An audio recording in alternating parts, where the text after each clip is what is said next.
So guys, mo na mong nakuha ng palo.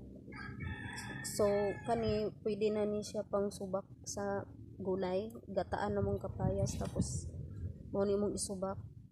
Medyo gamay-gamay lang among nakuha karon. Kay hina kay panagat na mo. So may na lang na ami pang subak sa gulay ani kani palo.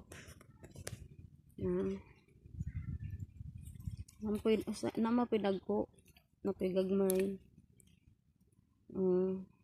Guys, yan ang isa na kung isa na nagkat-kat nagniyog para na ipanggata sa gulay sa aning palo na isda.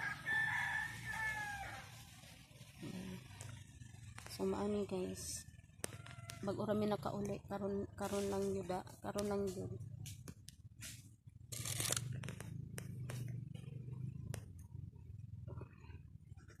So salamat sa inyong pagtanaw sa among mga post. Salamat sa inyong tanan. God bless you po.